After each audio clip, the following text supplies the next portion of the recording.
Okay, sorry about that. My hubby called, and now I don't remember where I was. Something's come up. Anger wells in my chest. I forget myself. Something more important than your dying wife? My father won't be baited. Instead, he picks up a stack of papers on his desk and says, "Go away." I don't move. I need to know what's going on, what's going to happen. I don't want to go to the capital with you. I want to stay here with Mom. Jesus, he says, slamming his glass down on the desk. Do you hear yourself? He looks at me, disgusted. This behavior is unhealthy. It's disturbing. I've never known a 16-year-old boy to be so obsessed with his mother. He creeps up my neck, and I hate myself for it. Hate him for making me hate myself when I say quietly, I'm not obsessed with her. Anderson shakes his head. You're pathetic. I I take the emotional hit and bury it. With some effort, I manage to sound indifferent when I say, I just want to know what's going to happen. Anderson stands up, shoves his hands in his pockets. He looks out the massive window in his office at the city just beyond. The view is bleak. Freeways have become open air museums for the skeletons of forgotten vehicles. Mountains of trash from ranges form Mountains of trash form ranges along the terrain. Dead birds litter the streets, carcasses still occasionally falling out of the sky. Untamed fires rage in the distance. That's kind of morbid. Carcasses falling from the sky. Fires rage in the distance, heavy winds stoking their flames. A thick layer of smog has permanently settled over the city, and the remaining clouds are gray, heavy with rain. We've already begun the process of regulating what passes for livable and unlivable turf, and entire sections of the city have since been shut down. Most of the coastal areas, for example, have been evacuated, the streets and homes flooded, roofs slowly collapsing. By comparison, the inside of my father's office is a veritable paradise. Everything is still new in here. The wood still smells like wood. Every surface shines. The reestablishment was voted into power just 4 months ago, and my father is currently the commander and regent of one of our brand new sectors, number 45. A sudden gust of wind hits the window, and I feel the shudder reverberate through the room. The lights flicker. He doesn't flinch. The world may be falling apart, but the reestablishment has been doing better than ever. Their plans fell into place more swiftly than they'd expected, and even though my father is already being considered for a huge promotion to Supreme Commander of North America, no amount of success seems to soothe him. Lately, he's been more volatile than usual. Finally, he says, I have no idea what's going to happen. I don't even know if they'll be considering me for the promotion anymore. I'm unable to mask my surprise. Why not? Anderson smiles unhappily at the window. A babysitting job gone awry. I don't understand. I don't expect you to. So we're not moving anymore? We won't be going to the capital? Anderson turns back around. Don't sound so excited. I said I don't know yet. First, I have to figure out how to deal with the problem. Quietly, I say, what's the problem? Anderson laughs. His eyes crinkle and he looks for a moment human. Suffice to say that your girlfriend is ruining my goddamn day, as usual. My what? I frown. Dad, Lena isn't my girlfriend. I don't care what she's telling any different girlfriend. Anderson sighs. And Anderson says and sighs, he won't meet my eyes. He snatches a file folder from his desk, flips it open, and scans the contents. I don't have a chance to ask another question. There's a sudden, sharp knock at the door. At my dad's signal, De La Lue steps inside. He seems more than a little surprised to see me, and for a moment says nothing. Well? My dad seems impatient. Is she here? Y- yes, sir. De La Lue clears his throat. His eyes flit to me again. Should I bring her up, or would you prefer to meet elsewhere? Bring her up. De La Lue hesitates. Are you quite certain, sir? I look from my dad to De La Lue. Something is wrong. My father meets my eyes when he says, I said, bring her up. De La Lue nods and disappears. My head is a stone, heavy and useless. My eyes cemented to my skull. I maintain consciousness for only seconds at a time. I smell metal, taste metal. An ancient roaring noise grows loud, then soft, then loud again. Boots heavy near my head. Voices, but the sounds are muffled light years away. I can't move. I feel as though I've been buried, left to rot. A weak orange light flickers behind my eyes, and for just a second, no, nothing. Days seem to pass, centuries. I'm only aware enough to know I've been heavily sedated, constantly sedated. I'm parched, dehydrated to the point of pain. I'd kill for water, kill for it. When they move me, I feel heavy, foreign to myself. I land hard on a cold floor, the pain ricocheting up my body as if from a distance. I know that too soon this pain will catch up to me. Too soon the sedative will wear off and I'll be alone with my bones and this dust in my mouth. A swift hard kick to the gut and my eyes fly open, blackness devouring my open gasping mouth, seeping into the sockets of my eyes.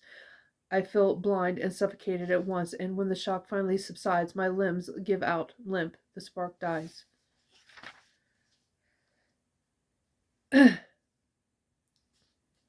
Kenji,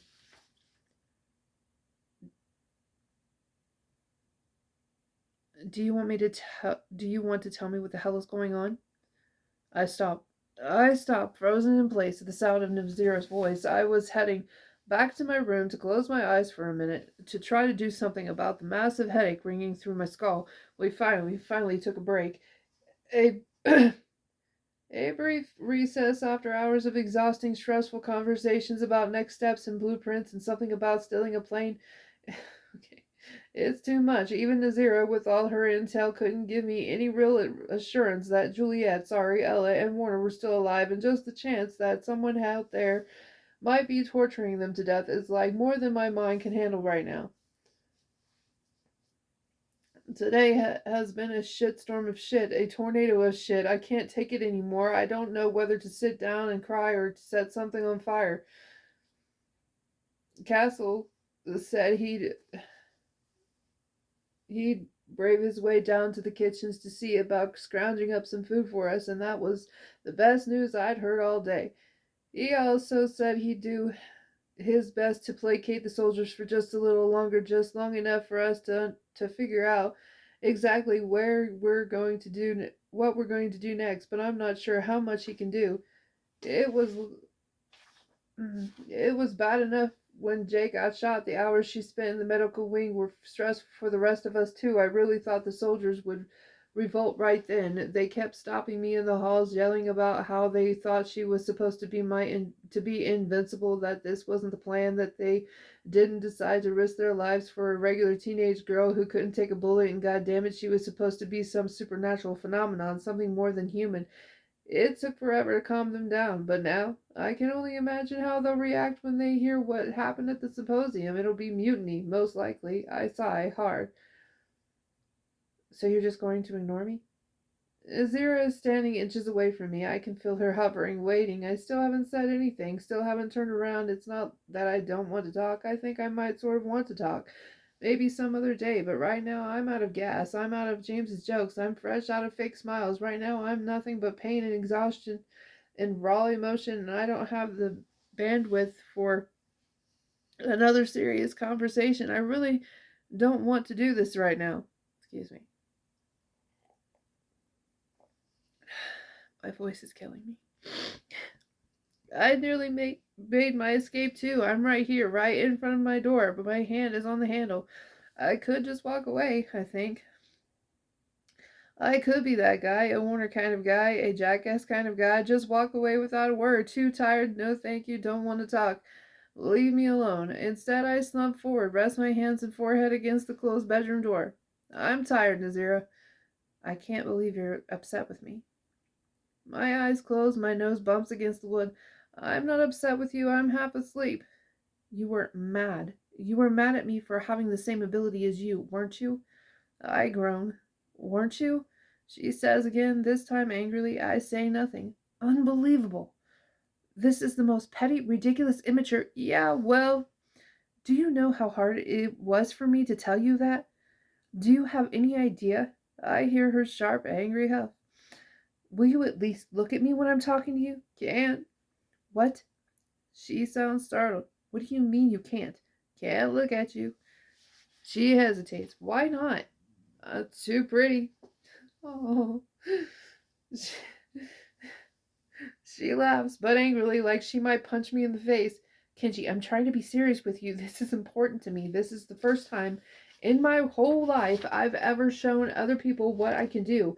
It's the first time I've ever interacted with other people like me. Besides, I thought we decided we were going to be friends. Maybe that's not a big deal to you, but it's a big deal to me because I don't make friends easily, and right now you're making me doubt my own judgment. I sigh so hard I nearly hurt myself. I'm sorry if that was funny. I push off the door, stare at the wall. Listen, I say, swallowing hard. I'm sorry I hurt your feelings. There was a minute back there before you really started talking when I thought you'd just, lied about things. I didn't understand what was happening. I thought maybe you'd set us up. A bunch of stuff seemed too crazy to be coincidence, but we've been talking for hours now, and I don't feel that way anymore. I'm not mad anymore. I'm sorry. Can I go now?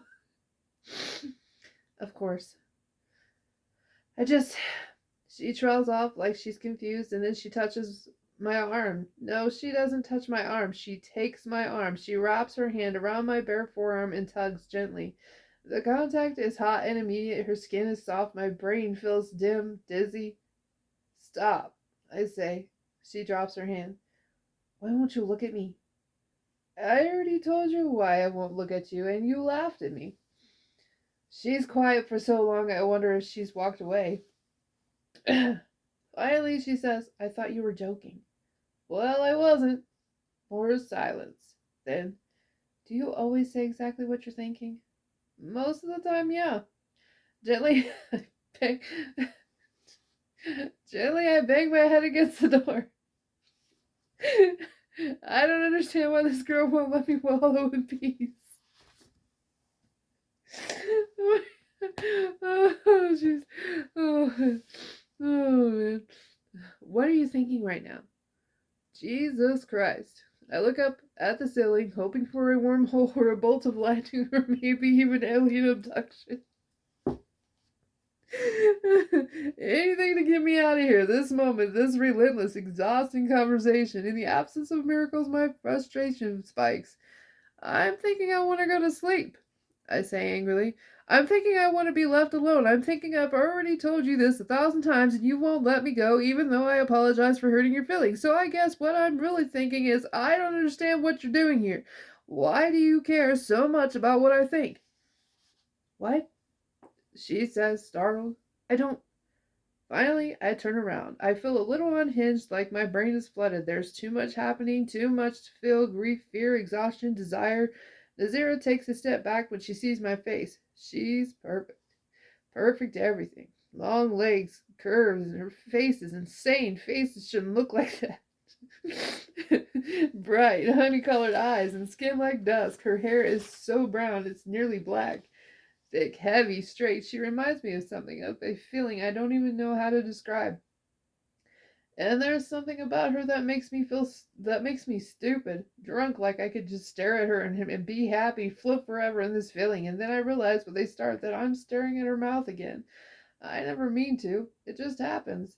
She's always touching her mouth, tapping that damn diamond piercing under her lip, and I'm just dumb, my eyes following her every move. She's standing in front of me with her arms crossed, running her thumb absently against the edge of her bottom lip, and I can't stop staring.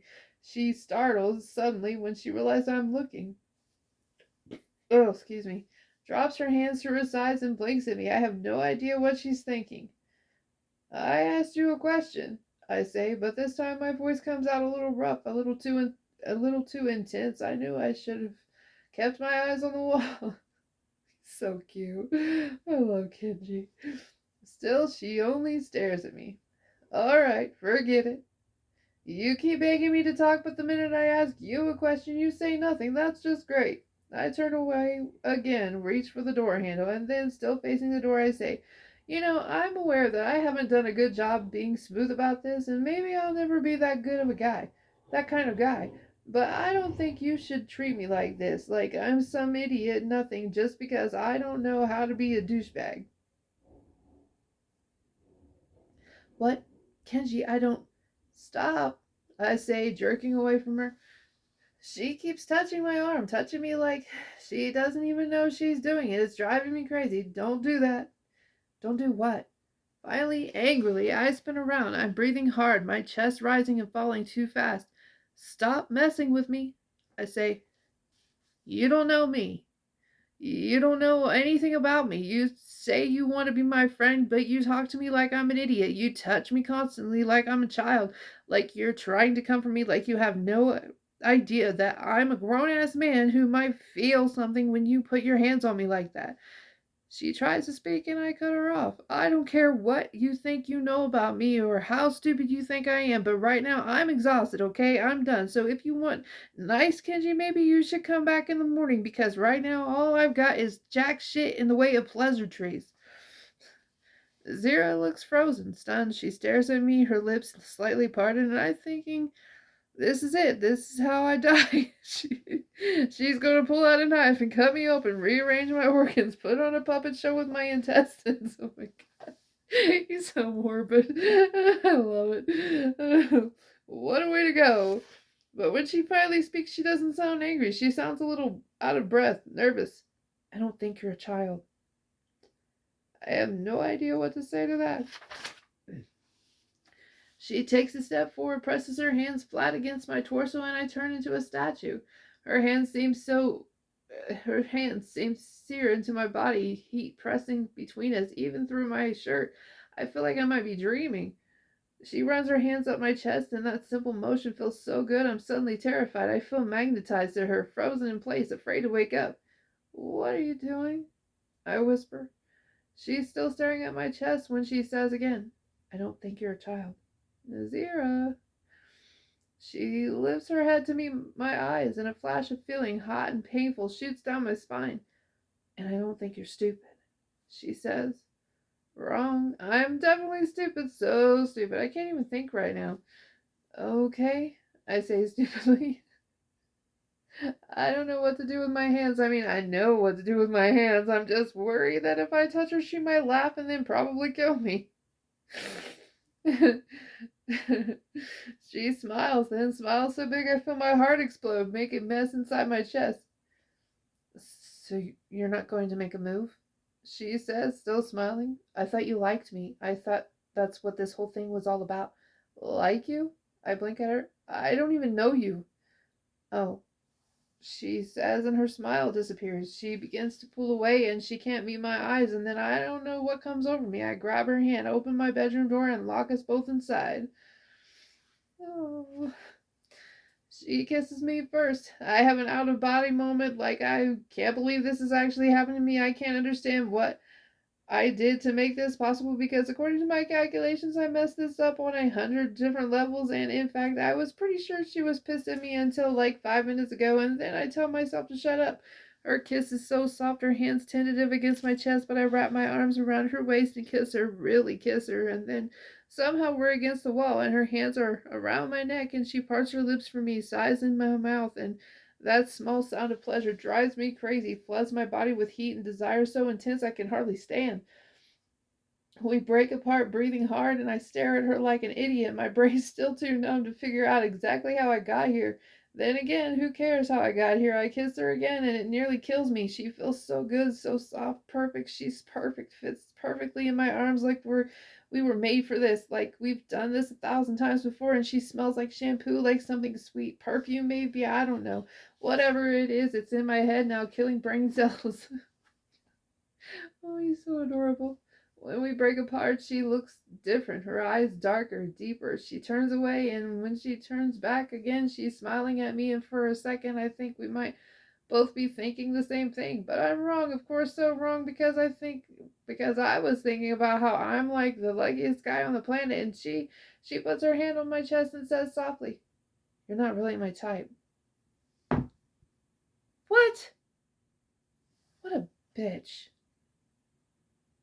Oh, I'm gonna punch her in the face.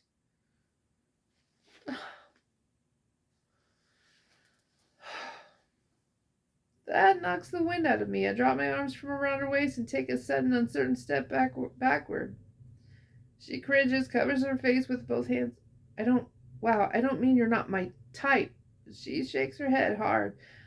I just mean I don't usually do this. Do what? I say, still wounded. This, she says and gestures between us. I don't know. I don't like just go around kissing guys I barely know. Okay. I frowned. Do you want to leave? No. Her eyes widen. Then what do you want? I don't know, she says, and her eyes go soft again.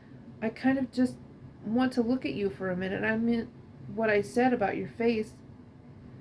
You have a great face.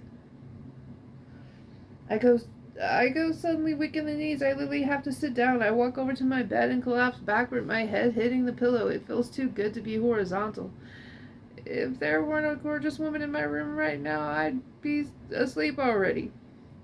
Just so you know, this is not a move. I'm not trying to get you to sleep with me. I just literally had to lie down. Thank you for appreciating my face. I've always thought I had an underappreciated face.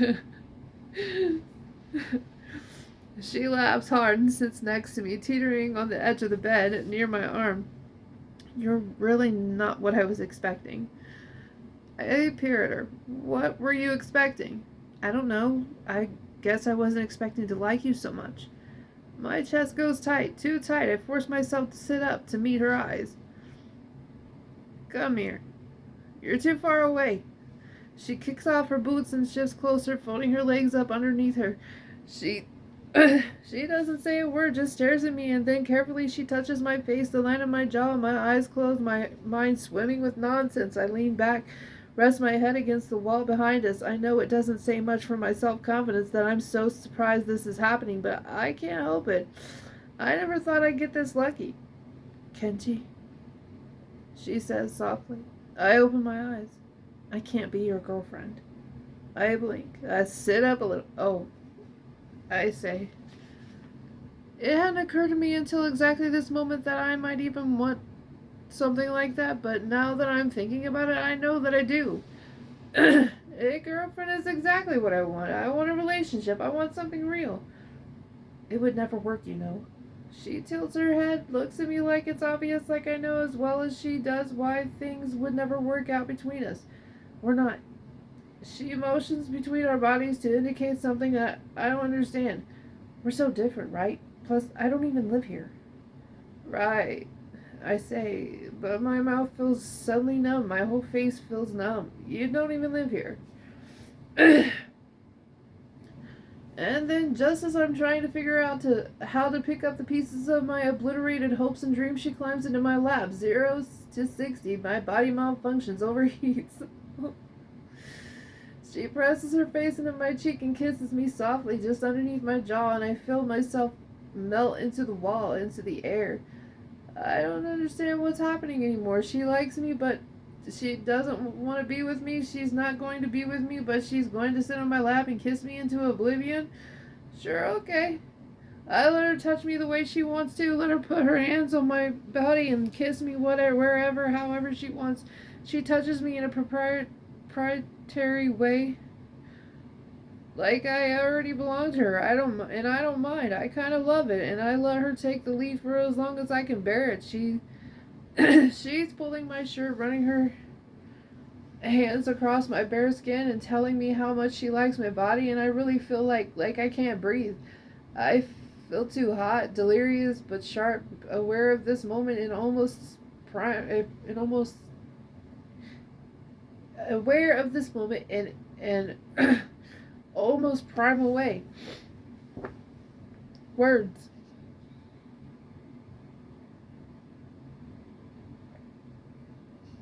Man, my throat hurts.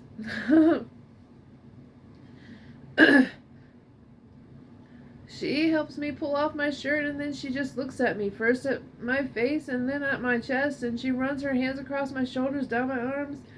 Wow, you're so gorgeous. That's it for me. I pick her up off my lap and lay her down on her back, and she gasps, stares at me like she's surprised, and then her eyes go deep and dark, and she's looking at my mouth, but I decide to kiss her neck and the curve of her shoulder. Azira, I whisper, hardly recognizing the sound of my own voice. I want you so badly it might kill me. Suddenly, as someone is banging on my door. Bro, where the hell did you go? Ian shouts. Castle brought dinner up like 10 minutes ago. I sit up too fast. I nearly pull a muscle. Nazira laughs out loud, and even though she claps a hand over her mouth to muffle the sound, she's not quick enough. Hello? Kenji? I'll be right there, I shout back. I hear him hesitate, his footsteps uncertain, and then he's gone. I drop my head into my hands. Suddenly, everything comes rushing back to me for a moment. For a few minutes, this moment with Nazira felt like the whole world. A welcome reprieve from all the war and death and struggle. But now, with a little oxygen in my brain, I feel stupid.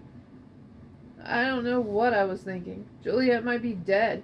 I get to my feet, I pull my shirt on quickly, careful not to meet her eyes. For some reason, I can't bring myself to look at Nazira. I have no regrets about kissing her, it's just that I also feel suddenly guilty, like I was doing something wrong, something selfish and inappropriate. I'm sorry. I don't know what got into me. Nazira is tugging on her boots. She looks up, surprised. What do you mean? What we just...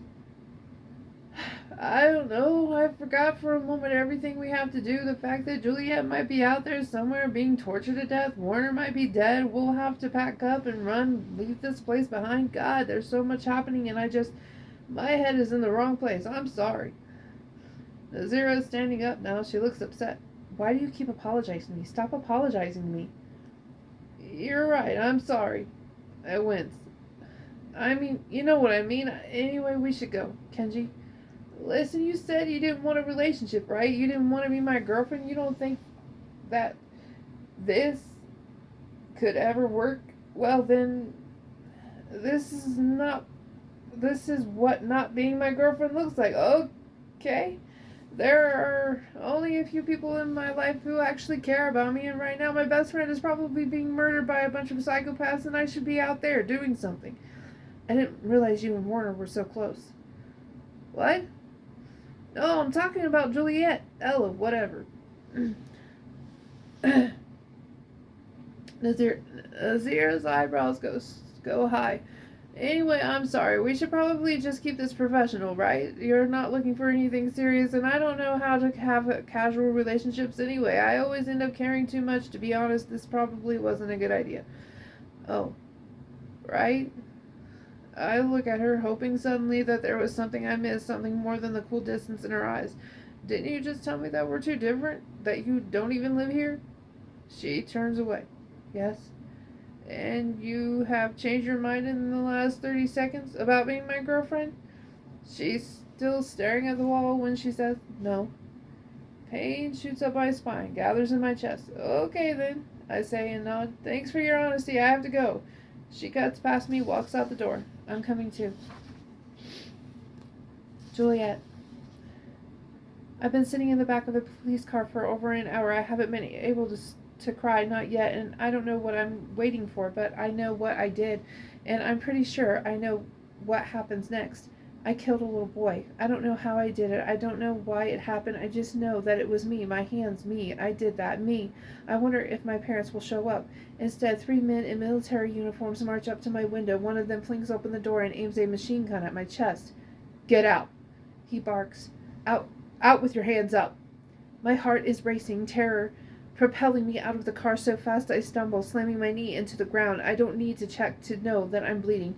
The pain of the fresh wound is already searing. I bite my lip to keep from crying out, force the tears back. No one helps me up. I want to tell them that I'm only 14, that I don't know a lot about a lot of things, but that I know enough. I've watched TV shows about this sort of thing. I know they can't charge me as an adult. I know that they shouldn't be treating me like this. But then I remember that the world is different. We have a new government now, one that doesn't care how we used to do things. Maybe none of that matters anymore. My heart beats faster. I'm shoved into the back seat of a black car, and before I know it, I'm deposited somewhere new, somewhere that looks like an ordinary office building. It's tall, still gray. It seems old and decrepit. Some of its windows are cracked, and the whole thing looks sad. But when I walk inside, I'm stunned to discover a blinding, gleaming interior. I look around, taking in the marble floors, the rich carpets and furnishings. The ceilings are high, the architecture modern but elegant.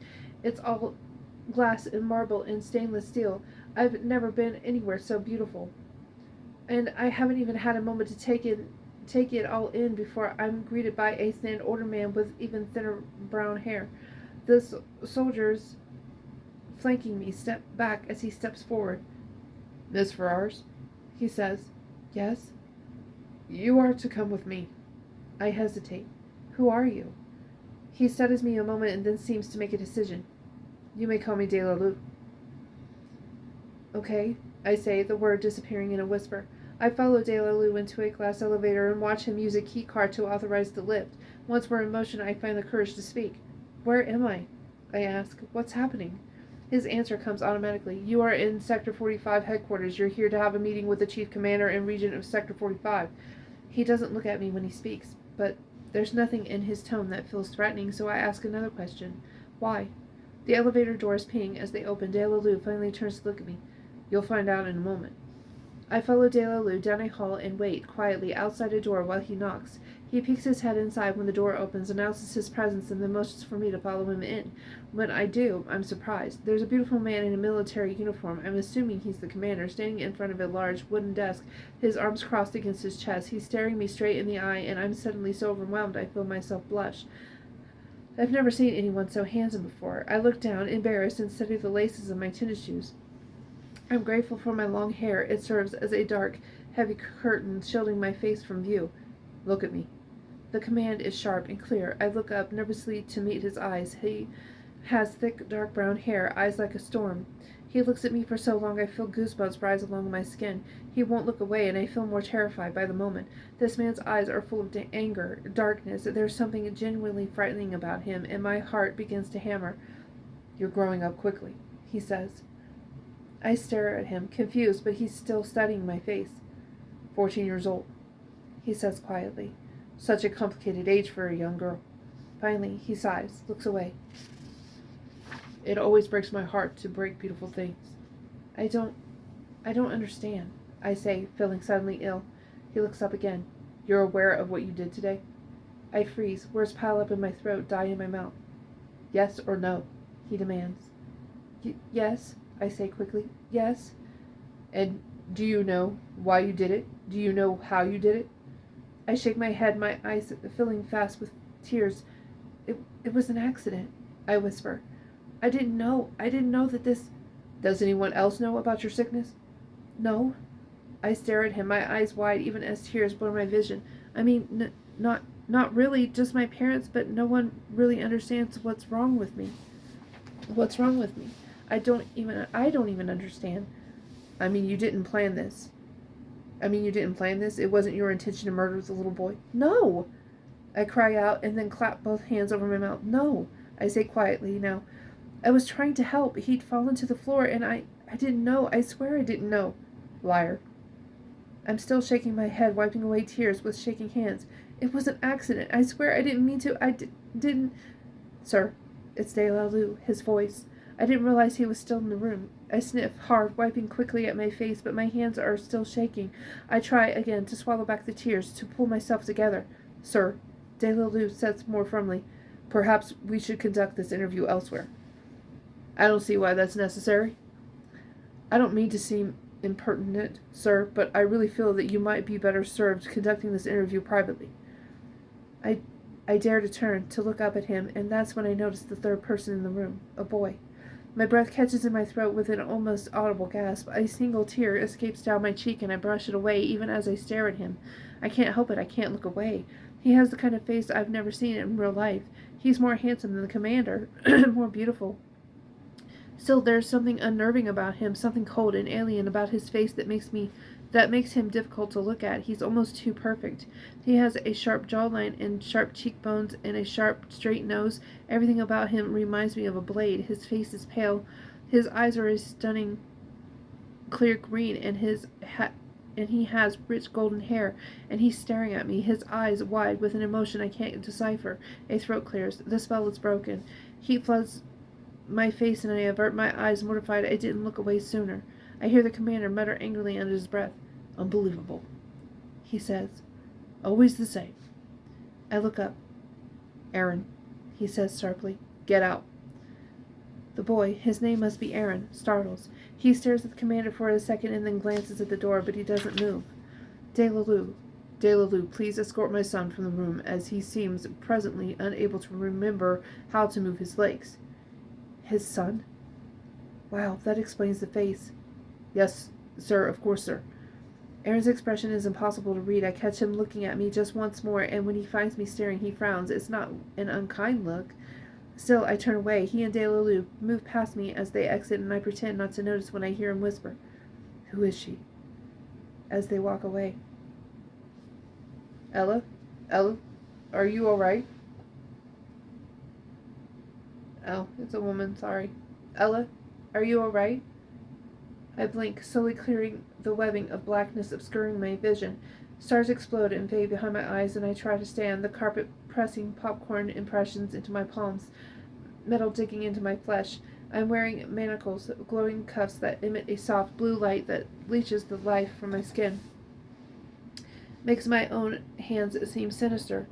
The woman at my door is staring at me. She smiles. Your father and I thought you might be hungry. We made you dinner. I can't move. My feet seem bolted in place. The pinks and purples of the walls and floors assaulting me from every corner. I'm standing in the middle of the bizarre museum of what was likely my childhood bedroom, staring at what might be my biological mother, and I feel like I might throw up.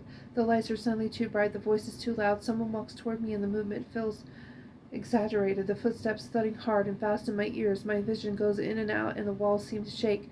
The floor shifts, tilts backward. I fall hard onto the floor. For a minute, I hear nothing but my heartbeat. Loud, so loud, pressing in on me, assaulting me with a cacophony of sounds so disturbing, I double over. I press my face into the carpet and scream. I'm hysterical, my bones shaking in my skin, and the woman picks me up, reels me in, and I tear away, still screaming. Where is everyone? I scream. What's happening to me? Where am I? Where's Warner and Kenji? And oh my god, all those people I killed. Vomit inches up my throat, choking me, and I try and fail to suppress the images, the horrible, terrifying images of bodies cleaved open, blood snaking down ridges of poorly torn flesh, and something pierces my mind, something sharp and blinding, and suddenly I'm on my knees, heaving the meager contents of my stomach into a pink basket. I can hardly breathe. My lungs are overworked, my stomach still threatening to betray me, and I'm gasping, my hands shaking hard as I try to stand. I spin around the room, moving more quickly than I do, and I see only flashes of pink, flashes of purple. I sway. Someone catches me again, this time new arms, and the man who calls me his daughter holds me like I'm his child, and he says, "Honey, you don't have to think about them anymore. You're safe now." Safe? I rear back, eyes wide. Who are you? And the woman takes my hand. It squeezes my fingers even as I wrench free from her grip.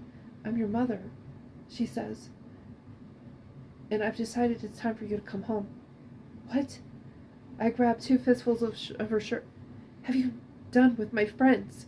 I scream, and then I shake her so hard she actually looks scared for a second, and then I try to pick her up and throw her into the wall, but remember with a start that my powers have been cut off, that I have to rely on mere anger and adrenaline, and I turn around, suddenly furious, feeling more certain by the second that I've begun to hallucinate when, and unexpectedly, she slaps me in the face, hard. I blink, stunned, but manage to stay upright. "Ella Summers," she says sharply, "you will pull yourself together." Her eyes flash as she appraises me. "What is this ridiculous, dramatic behavior? Worried about your friends? Those people are not your friends." My cheek burns, and half my mouth feels numb, but I say, yes, they're my She slaps me again. My eyes close, reopen, I feel suddenly dizzy. "We are your parents," she says in a harsh whisper. "Your father and I have brought you home. You should be grateful." I taste blood.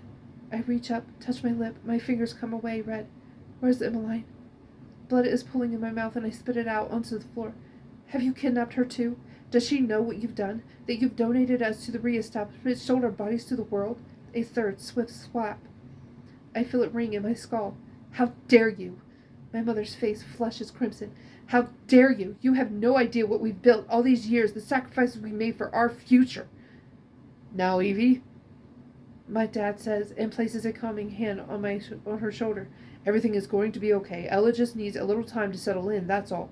He glances at me. "Isn't that right, Ella?" It hits me then. In that moment, everything. It hits me all at once with a frightening destabilizing force. I've been kidnapped by a pair of crazy people and I might never see my friends again. In fact, my friends might be dead. My parents might have killed them. All of them. The realization is like suffocation. Tears fill my throat, my mouth, my eyes. Where? I say, my chest heaving. Is Warner? Did you do... What did you do to him? Evie's expression goes suddenly murderous. You and that damn boy? If I have to hear his name one more time... Where's Warner? I'm screaming again. Where is he? Where's Kenji? What did you do with them? Evie looks suddenly exhausted. She pinches the bridge of her nose between her thumb and index finger. Darling, she says. But she isn't looking at me. She's looking at my father. Will you handle this, please? I have a terrible headache and several urgent phone calls to return.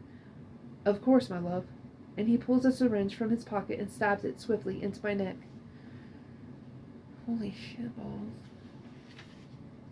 Kenji. The common room is really growing on me. I used to walk by all the time and wonder why Warner ever thought we'd need a common room this big. There's tons of seating and a lot of room to spread out, but I always thought it was a waste of space. I secretly wish Warner had used the square footage for our bedrooms. Now I get it. When Nazir and I walk in, 10 minutes late to the impromptu pizza party, everyone is here. Brendan is here. He's sitting in a corner being fussed over by Castle and Aaliyah, and I nearly tackle him. I don't, of course, because it's obvious he's still in recovery, but I'm relieved to find that he looks okay. Mostly he looks wrung out, but he's not wearing a sling or anything, so I'm guessing the girls didn't run into any problems when they were patching him up. That's a great sign. I spot Winston walking across the room and I catch up to him, clap him on the back. Hey, I say when he turns around. You okay? He's balancing a couple of paper plates, both of which are already sagging under the weight of too much pizza, and he smiles with his whole face when he says, I hate today. Today is a garbage fire. I hate everything about today, except for the fact that Brendan is okay and we have pizza. Other than that, today can go straight to hell. Yeah, I feel that so much. And then after a pause, I say quietly, so I'm guessing you never had that conversation with Brendan, huh? Winston goes suddenly pink. I said I was waiting for the right time. Does this seem like the right time to you? Good point. I guess I was just hoping you had some news. Some good news. We could all use some good news right now. Winston shoots me a sympathetic word. Look. No word on Juliet. I shake my head, feel suddenly sick. Has anyone told you her name is Ella? I heard.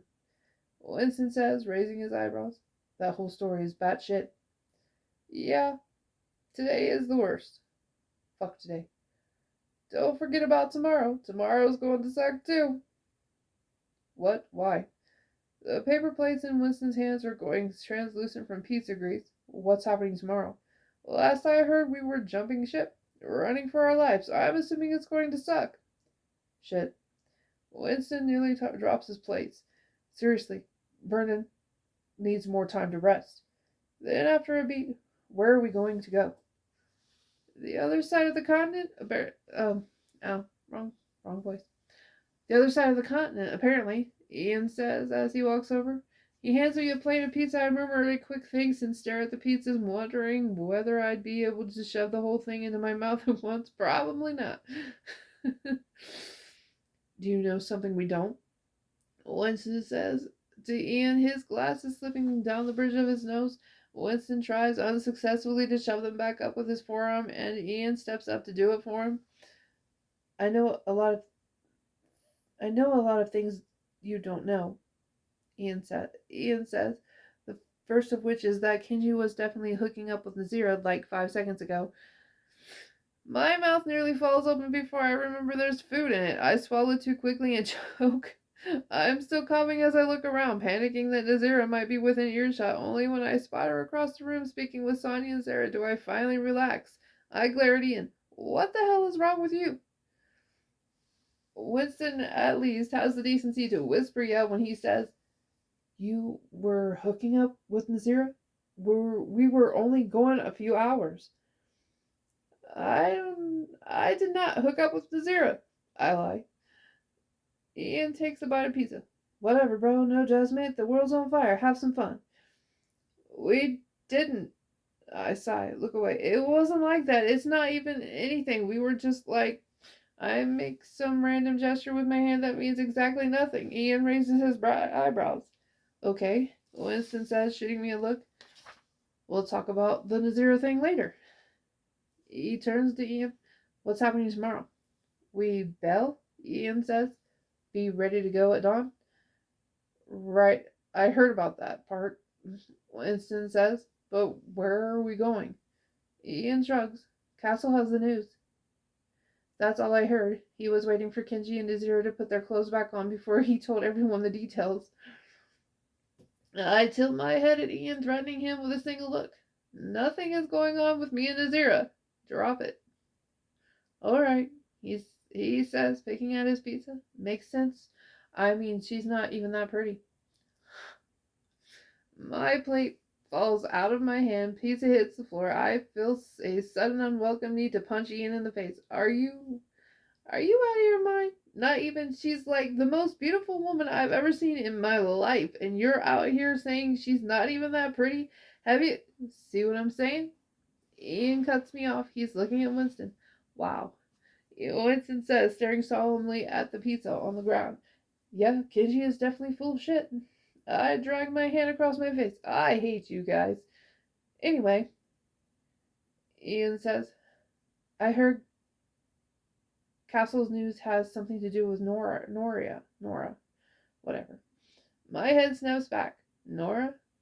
I nearly forgot. This morning, just before the symposium, the twins told me they'd uncovered something. Something to do with the poison in the bullets Juliet had been shot with that led them back to Noria. But so much happened today that I never had the chance to follow up, find out what happened. Did you hear about that? Ian asked me, raising an eyebrow. She sent a message. Apparently that's what the girls are saying. Yeah, I say, and frown. I heard. I honestly have no idea how this might shake out. It's been at least 10 years since the last time Castle saw his daughter Noria. Darrence and Jabbery, his two boys, were murdered by police officers when they refused to let them into their house without a warrant. This was before the reestablishment took over. That's really fun. Castle wasn't home that day, but Noria was. She watched it happen. Castle said he felt like he'd lost 3 children that day. Noria never recovered. Instead, she grew detached, listless. She stopped coming home at normal hours, and then one day she disappeared.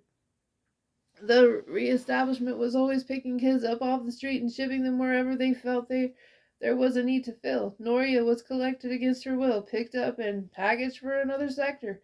Castle knew for certain that it happened because the reestablishment sent him a receipt for his child. A fucking receipt. That's fucked up. Everyone from Point knew Castle's story. He always made an effort to be honest, to share the hardest, most painful memories from his life so that the rest of us didn't feel like we were suffering alone. Castle thought he'd never see Noria again, so if she's reaching out now.